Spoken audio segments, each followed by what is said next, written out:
आज की कहानी शुरू करते हैं गोगाजी और नागराज का वचन। सैकड़ों साल पहले राजस्थान के ददरेवा गांव में गोगाजी का जन्म हुआ। वह अपने साहस और न्यायप्रियता के लिए प्रसिद्ध थे। लोग उन्हें नाग देवता का अवतार मानते थे।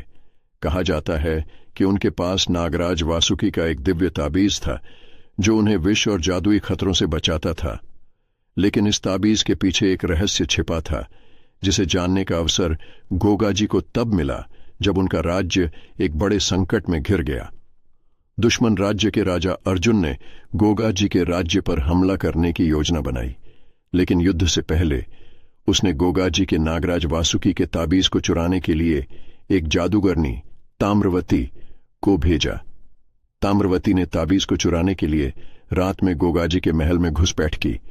ताबीज के बिना गोगाजी की शक्ति आधी हो गई।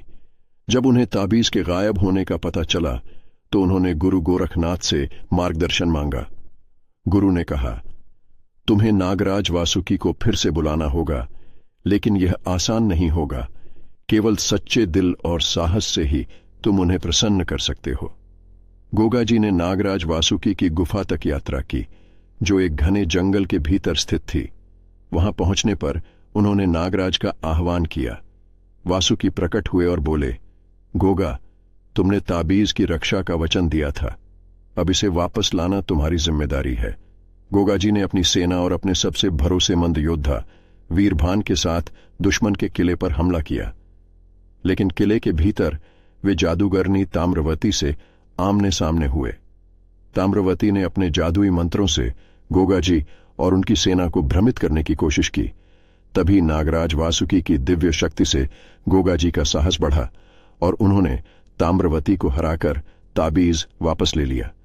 ताबीज वापस मिलते ही गोगाजी की शक्ति फिर से लौट आई और उन्होंने अर्जुन की सेना को पराजित कर दिया। गोगाजी ने नागराज वासुकी का धन्यवाद किया और ताबीज को सुरक्षित रखने का नया वचन दिया। उन्होंने यह भी सीखा कि किसी भी दिव्य शक्ति का सही उपयोग करना महत्वपूर्ण है। गोगाजी की यह विजय केवल युद्ध में नहीं, बल्कि अपने आत्मविश्वास और दृढ़ निष्ठा के बल पर भी थी। इस कहानी से हमें शिक्षा मिलती है, साहस, सत्य और विश्वास से बड़ी कोई शक्ति नहीं। चाहे संकट कितना भी बड़ा क्यों ना हो, सच्चाई और निष्ठा के साथ उसे पार किया जा सकता है।